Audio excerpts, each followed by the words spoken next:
جہاں تک جنگ جمل کا الزام ہے سیدہ عائشہ رضی اللہ تعالی عنہا پر وعلیہ السلام، تو ان کا جو خروج ہے امیر المؤمنین خلیفۃ المسلمین سیدنا علی ابن ابی طالب رضی اللہ تعالی عنہ وعلیہ السلام کے خلاف قرآن حکیم اور صحیح الاسناد احادیث کی روشنی میں وہ خطا پر مبنی ہے، اور ہم اجتہادی خطا اس کو کہتے ہیں، اس لیے کہ انہوں نے بعد میں توبہ کر لی تھی اور سیدنا علی نے ان کو معاف بھی کر دیا۔ اور جب کوئی شخص اپنی غلطی سے اپنے گناہ سے توبہ کر لے تو وہ ایسا ہی ہے جیسا کہ اس نے گناہ نہیں کیا، صحیح الاسناد حدیث اس پہ ملتی ہیں۔ اور آج کی ڈیٹ میں جنگ جمل کے حوالے سے سیدہ عائشہ کے اوپر لان تان کرنا یہ بہت بڑا ظلم ہے۔ البتہ یہ بات درست ہے کہ چونکہ ان سے متعلق آپ صلی اللہ علیہ وسلم نے خود غیبی خبریں دی تھیں، وہ آج آ بھی جائیں گی، ان احادیث کو بیان کرنا کوئی ظلم نہیں ہے۔ اگر ان احادیث کو بیان کرنا ظلم ہے تو وہ شخص پھر اپنے ایمان کی فکر کرے۔ وہ آپ صلی اللہ علیہ وسلم کو سمجھانا چاہتا ہے کہ آپ صلی اللہ علیہ وسلم نے اپنی بیوی کے بارے میں اس طرح کی باتیں کیوں ارشاد فرمائی تھیں، یعنی they are trying to teach their prophet کہ آپ کو ایسی باتیں نہیں کرنی چاہیے تھیں، کیونکہ ہمارے لیے تو مصیبت بنی ہوئی ہے، ہمارا سعودی عرب سے ریال آنے بند ہو جائیں گے اور ایران والے کہیں گے ہمارا ایران سے آنا چندہ بند ہو جائے گا جو شیعہ ہے۔ تو ان بیچاروں کے چندے آج کل جڑے ہوئے ہیں ان دو ملکوں کے ساتھ، اور وہ دو ملک جو ہیں وہ خود تو سکون میں بیٹھے ہیں، اور ہمارے ملک پاکستان میں انہوں نے سنی شیعہ فساد کا جو ہے نا ایجنڈا لانچ کر دیا ہوا ہے کہ سیدنا عمار ابن یاسر رضی اللہ تعالیٰ عنہ کوفے کے منبر پر چڑھے اور سب سے اوپر والی سیڑھی پہ حسن ابن علی کو بٹھایا اور خود دوسری سیڑھی پر کھڑے ہو کر خطبہ دیا۔ امام بخاری نے ان کا خطبہ حضرت عائشہ کے فضائل والے چیپٹر میں ڈالا ہے، کیسا حق کا ٹیکا لگایا ہے، عائشہ کے فضائل کے چیپٹر میں خطبہ ڈال دیا، کتاب الفتن میں بھی ڈالا 7100 اور سیدہ عائشہ رضی اللہ تعالیٰ عنہ علیہ السلام کے چیپٹر میں۔ عمار بن یاسر نے احترام کرتے ہوئے حسن کو پہلی سیڑھی پہ بٹھایا، خود دوسری سیڑھی پہ بیٹھے، پوائنٹ ٹو بی نوٹڈ، اور کہا کہ لوگوں سیدہ عائشہ، طلحہ اور زبیر بصرہ کی طرف روانہ ہو چکے ہیں مکے سے نکل کر۔ قصاص عثمان کا مطالبہ تھا تو امیر المومنین کا ہیڈ آفس تو مدینہ تھا، مدینے آتے، مدینہ اور بصرہ کی طرف، لیکن مسئلہ کچھ اور تھا، سیدہ عائشہ کو ورغلایا گیا تھا، انٹینشن بیچ میں اور لوگوں کی تھی، اپنی ان کی جو ہے وہ آپ سمجھ لیں خواہشات تھی جن کی وہ پیروی کے لیے سیدہ عائشہ کو مس یوز کیا انہوں نے۔ تو سیدہ عائشہ، طلحہ اور زبیر روانہ ہو چکے ہیں بصرہ کے لیے، اور اللہ کی قسم عائشہ دنیا اور آخرت میں تمہارے نبی کی بیوی ہے۔ اب عمار بن یاسر نے احترام نہیں جانے دیا، کیا کہا؟ دنیا میں بھی بیوی ہے تمہارے نبی کی اور آخرت میں بھی، یعنی جنتی عورت ہے، لیکن اللہ نے تمہیں آزمائش میں ڈال دیا ہے کہ تم اللہ کی اطاعت کرتے ہو یا عائشہ کی اطاعت کرتے ہو۔ اندازہ کریں، اللہ کی اطاعت اور عائشہ کی اطاعت اپوزٹ آ گئے ہیں۔ اب تمہارا امتحان ہے کہ اللہ کی اطاعت کرتے ہو یا عائشہ کی۔ اللہ کی اطاعت کیوں؟ سورۃ النساء آیت نمبر 59 ہے، یا ایھا الذین آمنوا اطیعوا اللہ واطیعوا الرسول واولی الامر منکم، اے ایمان والو اللہ کی اطاعت کرو اور رسول کی اطاعت کرو، اور تم میں جو حکمران بنا ہو اس کی بھی اطاعت کرو۔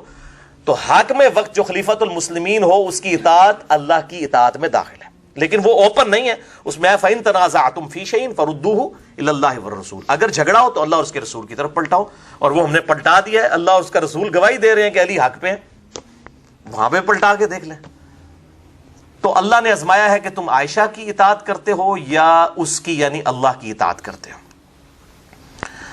تو یہ الحمدللہ امام بخاری نے زبردست کام کیا، اور اگر وہ آج کل کے ریال والا معاملہ ہوتا تو وہ آدھی حدیث لکھتے کہ عائشہ دنیا اور آخرت میں تمہارے نبی کی بیوی ہیں، اتنی حدیث بھی کافی تھی نا، لیکن امام بخاری نے حق کا ٹیکا امت کو لگا دیا کہ اللہ نے آزمایا ہے کہ تم اللہ کی اطاعت کرتے ہو یا عائشہ کی۔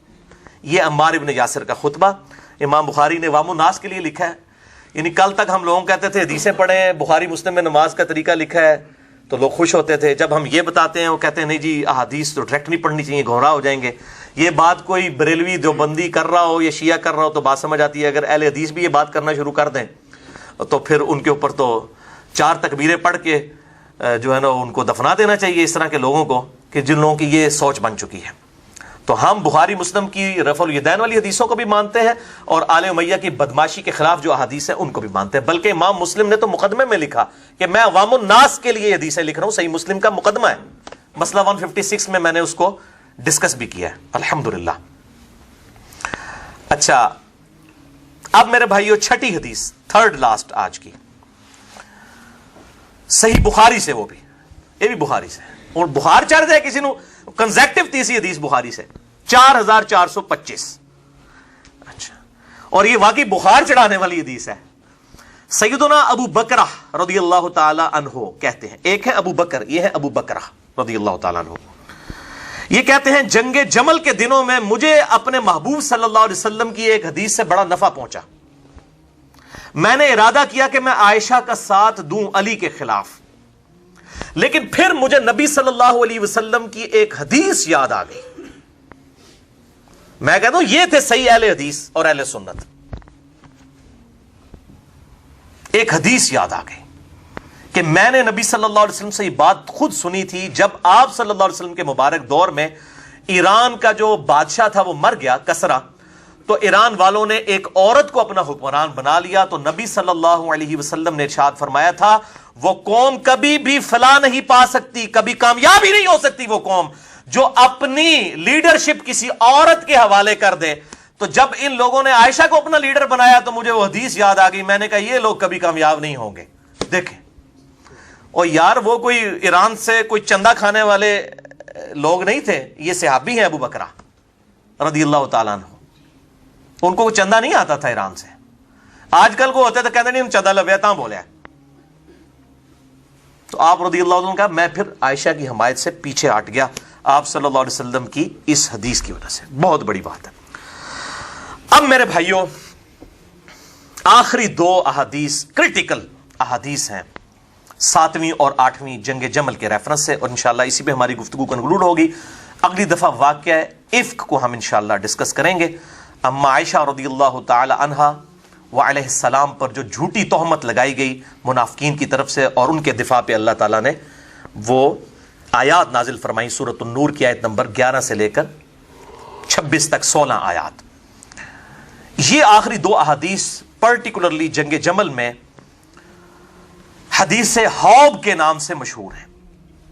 حدیث حوب, ہا حلوائی والی ہے. یہ ویسے اردو میں حواب لکھا ہوتا ہے تو لوگ اسے حواب پڑھ رہے ہوتے ہیں. وہ اصل میں جو الف ہے نا اس کے اوپر حمزہ اور اس کے اوپر پھر زبر ہے. یہ لفظ ہے حواب, حواب نہیں ہے لکھنے میں حواب ہوگا, لیکن وہ الف کے اوپر زبر ہے, کھڑی زبر نہیں ہے. حواب یعنی انگلش میں اس کو میں رومن میں اگر وہ پروناؤنس کروں HOW ہاؤ اب, ABB اب, ہاؤ اب, تو اس لیے ہاؤب بولا جاتا ہے اس کو. تیزی میں وہ جو حمزہ کے اوپر زبر ہے نا وہ تیزی سے بولی جاتی ہے ہاؤب. یہ ہے حدیث حوب جو مسند امام احمد میں جلد 6 صفحہ 52 اور صفحہ 97 پر موجود ہیں. 2 طریق اس کے, انٹرنیشنل نمبر کے مطابق 24299, 24299 اور 24698. اور یہ حدیث صحیح ابن حبان میں بھی موجود ہے. یہ لفظ ابن حبان ہے, ہم ویسے ابن حبان کہہ رہے ہوتے ہیں اردو میں, مولوی پھر غلطیاں کرتا ہے, میں مولویوں سے بیان کرنا. ابن حبان صحیح ابن حبان میں, اور مسند البزار میں, مجمع الزوائد میں, المستدرک للحاکم میں, اور دلائل النبوہ للبیہقی میں موجود ہے. ان ساری کتابوں کے اندر یہ 6 کی 6 کتابوں میں حدیث موجود ہے, اور 6 کے 6 ائمہ نے اس کی توثیق بھی کی ہوئی ہے کہ یہ حدیث بالکل صحیح حدیث ہے. اور یہ سارے اس کے طریق ایک جگہ پر دور حاضر میں اہل سنت میں اہل بیت کی محبت کے امام شیخ محمد ناصر الدین البانی رحمہ اللہ وعلیہ السلام المتوفى 1999 عیسوی, جو محدث اعظم سعودیہ تھے. پھر سعودیہ والوں سے بھی ہضم نہیں ہو, انہوں نے نکال دیا. لیکن دنیا میں اس وقت جہاں کہیں بھی, چاہے مدینہ یونیورسٹی ہو, چاہے وہ مکہ کی ام القری یونیورسٹی ہو, سب یونیورسٹیز کے اندر جتنے بھی اس وقت استاد ہیں سب ان کے شاگرد اور طفل مکتب ہیں ان کے سامنے. شیخ ناصر الدین البانی. اچھا ہے وہ بھی آئنسٹائن سن, میرے یار کسی مدرسے سے نہیں پڑھے ہوئے, گھڑی ساز تھے. کہتے ہیں ڈگری لے کے آؤ. بھائی ڈگری تو مولویوں کی ضرورت ہوتی ہے. شیخ البانی کے پاس بھی کوئی ڈگری نہیں تھی, گھڑی ساز تھے, ان کے والد کی گھڑیاں ٹھیک کرنے کی دکان تھی, پاس ایک لائبریری کی چابی ان کے پاس ہوتی تھی, پڑھتے رہتے تھے. اللہ تعالیٰ نے ان کو ترقی دی. اس لیے جو آج عرب کے صوفی سب سے بڑا اعتراض البانی پہ یہ کرتے ہیں کہ جی یہ نان مولوی ہے, یہ کسی مدرسے کا نہیں پڑھا ہوا, اور یہاں کہتے ہیں محدث اعظم. جناب بخاری وقت, ٹھیک ہے, اب میں نے شیخ البانی کی جو اہل بیت سے محبت کی حدیث کھولی ہے نا, ان قریب کہیں گے یہ رافضی تھا, نعوذ باللہ. تو انشاءاللہ یہ لعنت بھی ان قریب پڑ جائے گی ان کے اوپر اگر اللہ تعالیٰ نے محفوظ نہ ان کو کیا. تو شیخ ناصر البانی نے سلسلہ احادیث صحیحہ, السلسلۃ الصحیحہ للبانی, اے مولوی ہستے میں بول رہے ہیں, انٹرنیشنل نمبر کے مطابق 474 نمبر حدیث لی ہے. حدیث حوض پہ پورا باب باندھ کے سارے طریق 10 صفحوں کے اوپر اس کے سارے طریق جمع کیے اور اس پہ ڈیٹیل بحث کی, اور وہ بھی انشاءاللہ میں ورڈ بائی ورڈ آج بتاؤں گا آپ کو. صفحہ نمبر 767 سے 776 تک کل 10 پیجز پر یہ حدیث حوض انہوں نے لی. اور دلائل النبوہ میں آپ کو یہ ساری روایتیں جنگ جمل صفین نہروان کی مل جائیں گی. 3286 احادیث امام بہیقی نے نبوت کی خبریں آپ صلی اللہ علیہ وسلم کی نبوت کی دلیل پر لی ہیں کہ آپ نے اپنی وفات کے 30 سال بعد, 50 سال بعد, ایون 500 سال بعد تک کے واقعات ٹائنیز ڈیٹیل تک بتا دیے. آپ کے نبی ہونے کی دلیل ہے. دلائل النبوہ کی یہ حدیثیں ہیں جنگ جمل نہروان اور صفین والی, جس کو کہتے ہیں بیان نہ کرو. یہ تو ہمارے نبی کی نبوت کو جسٹیفائی کرنے والی احادیث ہیں صلی اللہ علیہ وآلہ وسلم. اور دلائل النبوہ امام بہیقی کی کتاب کا بھی ترجمہ ہو چکا ہے اردو میں, وہ بھی ایٹم بم ڈگ پہ آنت ہے الحمدللہ. المستدرک للحاکم کا بھی ترجمہ بریلویوں نے کر دیا ہے, اور انٹرنیشنل نمبر کے مطابق انہوں نے اس کو غالباً 8 یا 9 جلدوں کے اندر, لیکن پی ڈی ایف نہیں اس کا آیا, البتہ اردو میں ترجمہ ہو چکا ہے. امام زاہبی کی اس میں تحقیم بھی لگی ہوئی ہے, امام حاکم کی تحقیم کے ساتھ ساتھ. تو یہ تمام 6 کتابوں کے میں نے حوالے دیے. حدیث حوض, قیس بن ابو حازم تابعی کہتے ہیں کہ جنگ جمل کے لیے جاتے ہوئے بنو عامر کے گھاٹ کے پاس جب سیدہ عائشہ نے پڑاؤ کیا, سیدنا طلحہ زبیر بھی ساتھ تھے, تو اچانک کتوں نے بھونکنا شروع کر دیا. سیدہ عائشہ نے پوچھا کہ یہ کون سی جگہ ہے, تو ساتھیوں نے عرض کیا کہ یہ حوض ہے. تو سیدہ عائشہ رضی اللہ تعالیٰ عنہا نے کانپنا شروع کر دیا, اور انہوں نے کہا کہ میں تو اب کبھی بھی آگے نہیں جاؤں گی, کیونکہ میں نے نبی صلی اللہ علیہ وآلہ وسلم سے یہ حدیث خود سن رکھی ہے کہ میری ایک بیوی کا کیا حال ہوگا جب کہ حوض کے کتے بھی اس پہ بھونکیں گے. حوض کا نام آپ صلی اللہ علیہ وسلم نے لیا.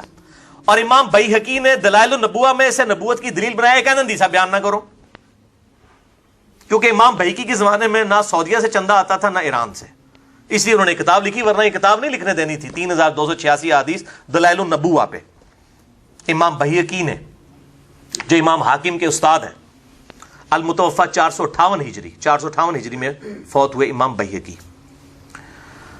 تو یہ امام بیہقی نے نقل کی. اسی کا ایک طریق جو ہے مسند البزار میں جو موجود ہے 3273, اس میں بڑے خطرناک الفاظ ہیں.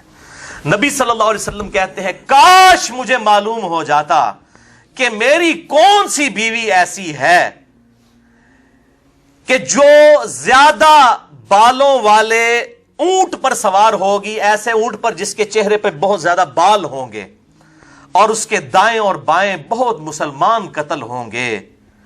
کاش مجھے معلوم ہو جاتا وہ میری کون سی بیوی ہوگی, اور وہ پھر اس جنگ سے بال بال بچے گی. یعنی نبی صلی اللہ علیہ وسلم نے یہ بھی پریڈکشن دے دی کہ عائشہ بچ جائے گی, باقی لوگ تو چلے شہید ہو گئے, یہ بچ جائے گی. تو آپ صلی اللہ علیہ وسلم کہتے ہیں مجھے پتا نہیں ہے, کاش مجھے پتا ہوتا. یعنی آپ صلی اللہ علیہ وسلم کو یہ بات نہیں, لیکن آپ دیکھیں کہ اس حدیث کو روایت عائشہ نے خود کیا رضی اللہ تعالیٰ عنہا. تو اس وقت تو سیدہ عائشہ نے سوچے نہیں ہوگا کہ میں ہوں یہ, لیکن اللہ نے ایسا معجزہ کروایا کہ حضرت عائشہ سے ہی روایت کروایا اس حدیث کو. باقی بیویوں تک یہ حدیث اس طریقے سے روایت بھی نہیں ہے, اور نبی صلی اللہ علیہ وسلم کو پتا نہیں, اللہ نے نام نہیں بتایا تھا, ورنہ آپ کہتے ہیں مجھے نام پتا ہے, اور آپ یقیناً سیدہ عائشہ کو بتا دیتے رضی اللہ تعالی عنہا وعلیہ السلام. تو یہ جو حدیث حوض ہے میرے بھائیوں, اس کو تمام محدثین نے صحیح کہا ہے, چاہے وہ امام حاکم ہو المتوفہ 405 ہجری, امام ابن حبان ہو المتوفہ 354 ہجری, اور امام بیہقی ہو المتوفہ 458 ہجری, امام زاہبی ہو المتوفہ 748 ہجری, امام حیثمی ہوں ابن حجر اسقلانی کے استاد المتوفا 807 ہجری، امام ابن حجر اسقلانی ہوں 852 ہجری المتوفا، یا شیخ ناصر الدین البانی رحمہ اللہ المتوفا 1999 عیسوی، یا شیخ زبیر علی زئی رحمہ اللہ المتوفا 1435 ہجری بمطابق 10 نومبر 2013 رحمہم اللہ اجمعین ورضی اللہ عنہم اجمعین وعلیہم السلام. یہ سب کے سب لوگوں نے اس حدیث کو صحیح کہا ہے.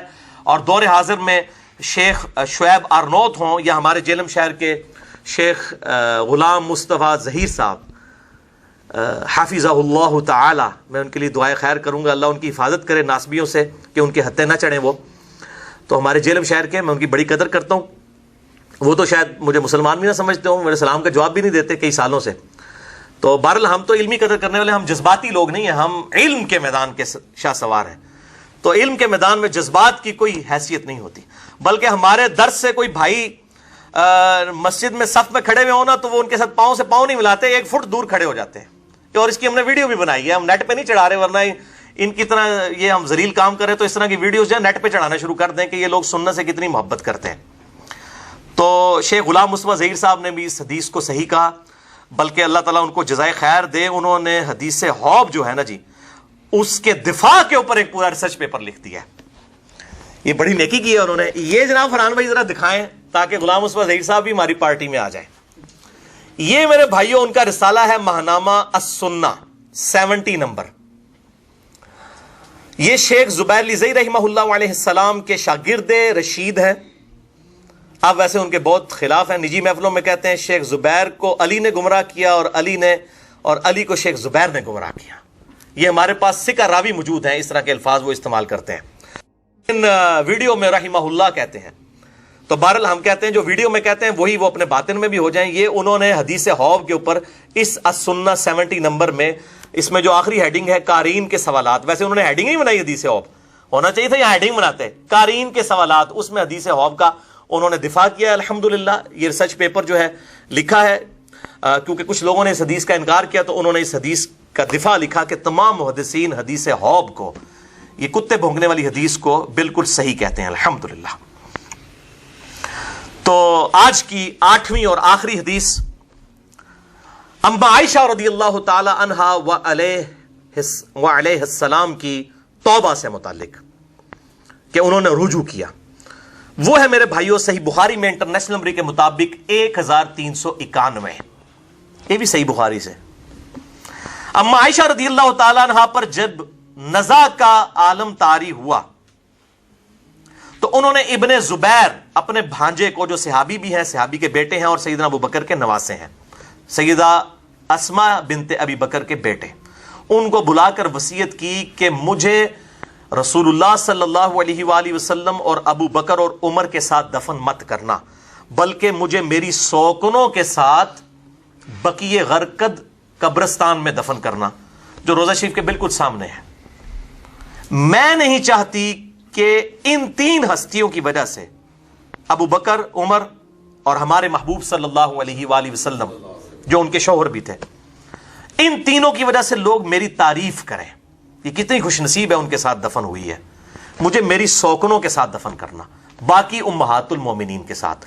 بخاری میں اتنے ہی الفاظ ہیں، لیکن اسی کا ایک طریق جو ہے المصنف ابن ابی شیبہ میں انٹرنیشنل نمبر کے مطابق 37,772 ہے کہ آخری وقت میں انہوں نے وصیت کی. یہی الفاظ ہیں جو بخاری والے ہیں کہ مجھے میری سوکنوں کے ساتھ دفن کرنا. پھر اس میں بڑے خطرناک الفاظ ہیں.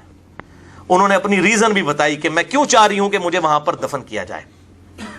فَإِنِّي كُنْتُ أَحْدَثْتُ بَعْدَهُ حَدَثًا، کہ بے شک میں نے رسول اللہ صلی اللہ علیہ وسلم کی وفات کے بعد وہ غلط کام کر دیا جو مجھے نہیں کرنا چاہیے تھا. ایک نیا کام مجھ سے سرزد ہو گیا. یہ ویسے میں احتراماً یہ لفظ بول رہا ہوں احدثت، ویسے اس کو آپ یاد کریں کل محدثۃ بدعہ، ہر نیا کام بدعت ہے. سیدہ عائشہ نے عاجزی کے طور پر اپنے لیے لفظ استعمال کیا. ظاہر خلفائے راشدین کے خلاف خروج تو بدعت تو ہے، لیکن انہوں نے توبہ کی کہ مجھ سے یہ والا معاملہ غلطی والا ہوا. اور ظاہر ہے قرآن حکیم میں واضح آیا ہے سورۃ الاحزاب کی آیت نمبر 33 میں، اے نبی کی بیویوں گھروں میں ٹھہری رہو.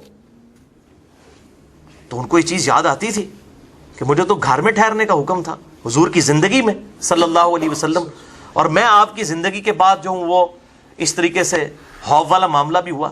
اور پھر اس حدیث حوض کے اندر کچھ الفاظ مجھ سے مس ہو گئے، اس میں الفاظ یہ ہیں کہ پھر حضرت زبیر نے جو ہے، جب انہوں نے کہا میں نہیں جاؤں گی ساتھ، حضرت زبیر رضی اللہ تعالیٰ عنہ نے حضرت عائشہ کو کہا کہ نہیں اماں آپ کو اس لیے لے کے جا رہے ہیں تاکہ کوئی مسلمانوں کے درمیان صلح ہو جائے، کیونکہ اماں ادھر سے واپس ہو جاتی تو جنگ جمل ہونی کوئی نہیں سی، کیونکہ اماں کے نام کے اوپر ہی سارے معاملات کھڑے کیے ہوئے تھے نا۔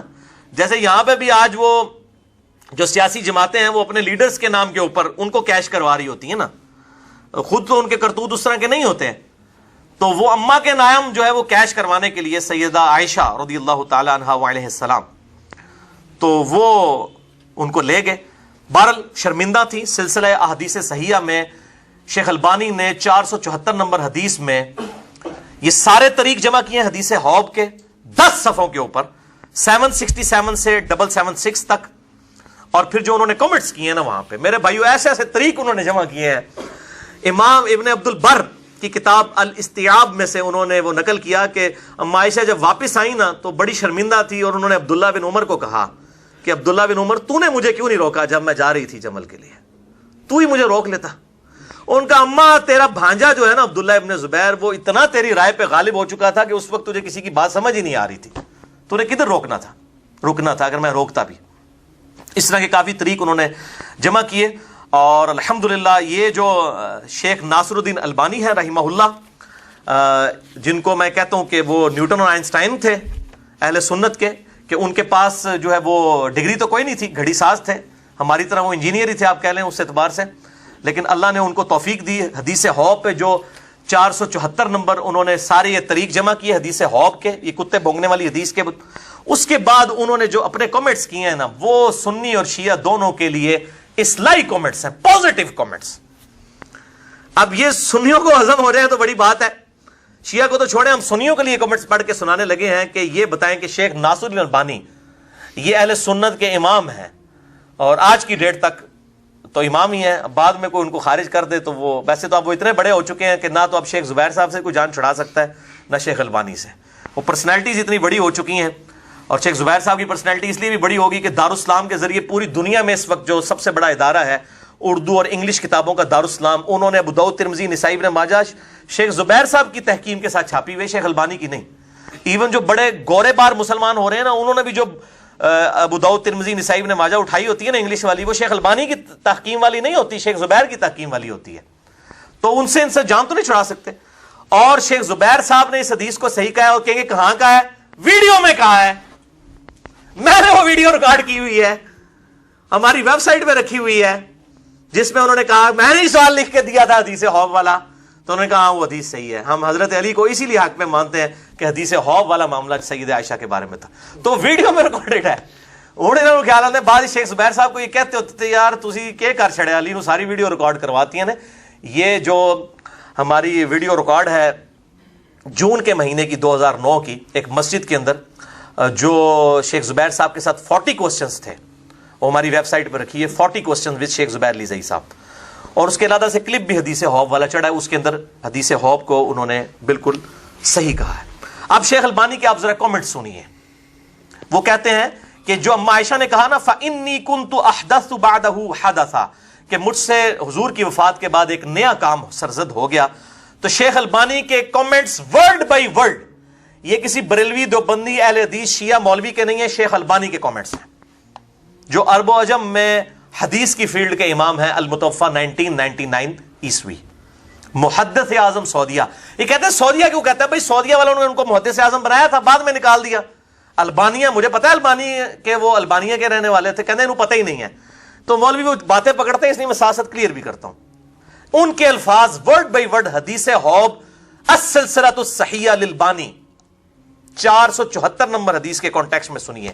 وہ کہتے ہیں جو اما عائشہ نے کہا فَإِنِّي كُنْتُ أَحْدَثُ بَعْدَهُ حَدَثًا، تو اس نئے کام سے مراد سیدہ عائشہ کا جنگ جمل میں شرکت کرنا تھا، کیونکہ بعد میں آپ رضی اللہ تعالیٰ عنہ اپنے اس سفر پر بہت ہی شرمندہ تھیں اور اپنے اس عمل سے توبہ بھی کی، البتہ انہوں نے یہ کام نیک نیتی سے کیا تھا، جیسا کہ سیدنا طلحہ اور زبیر نے کیا۔ سیدنا طلحہ بھی پھر جنگ چھوڑ گئے، المستدرک للحاکم میں آتا ہے کہ پھر مروان نے خود ہی جو ان کو ساتھ لایا تھا تیر مار کے ان کو شہید کر دیا. یہ 72 حدیث میں نے ساری روایتیں جمع کی ہیں. اس میں زیادہ سے زیادہ یہ اعتراض کیا جا سکتا ہے. اب یہ کہتے ہیں کہ اعتراض کوئی شخص حضرت عائشہ پہ کر سکتا ہے تو اس کا جواب بھی سنیں. اعتراض بڑا خطرناک ہے اور جواب اس سے زیادہ خطرناک ہے. وہ کہتے ہیں سیدہ عائشہ کو جب حوض مقام کے بارے میں معلوم ہوا تو انہیں واپس چلے جانا چاہیے تھا, لیکن اسی حدیث میں مذکور ہے کہ وہ واپس نہیں گئیں. یہ بات ام المومنین کو زیبا تو نہیں تھی. اس سلسلے میں ہمارا جواب یہ ہے, جواب بڑا کوڑا ہے, ہضم ہو جائے جے سنیا نو سنیا دا امامت ہضم کرو. ہمارا جواب یہ ہے کہ ضروری نہیں کہ ہر کمال والی صفت ہی صحابہ کے لائق ہو, کیونکہ لغزش سے مبرہ صرف اللہ تعالی کی ذات ہے. وہ کہتے ہیں اللہ سے لغزش نہیں ہو سکتی. کسی سنی مسلمان کے لیے یہ مناسب نہیں کہ وہ اپنی قابل احترام شخصیات صحابہ کرام علیہم رضوان کے بارے میں اتنا غلو کرے کہ انہیں معصوم شیعہ اماموں کی صف میں کھڑا کر دے. انہوں نے کہا شیعہ دے 12 نو معصوم سمجھتے ہیں, ان 12 کو ہم بھی مانتے ہیں ائمہ کو, اہل سنت کے بھی ائمہ, اور سنی جو ہے سارے صحابہ کو ہی معصوم مانتے ہیں. وہ کہتے ہیں آپ تو 4 ہاتھ آگے نکل گئے ہو, آپ کو یہ زیب نہیں دیتا کہ آپ وہی کام شروع کر دیں. اتنا غلو کرے کہ انہیں معصوم شیعہ اماموں کی صف میں لا کھڑا کرے. ہم اس بات میں شک نہیں کرتے کہ ام المومنین کا یہ خروج اصل میں خطا پر مبنی تھا. اس لیے جب انہیں معلوم ہوا کہ حوض کے بارے میں رسول اللہ صلی اللہ علیہ وسلم کی پیشن گوئی پوری ہو گئی ہے تو انہوں نے واپسی کا ارادہ بھی کر لیا تھا.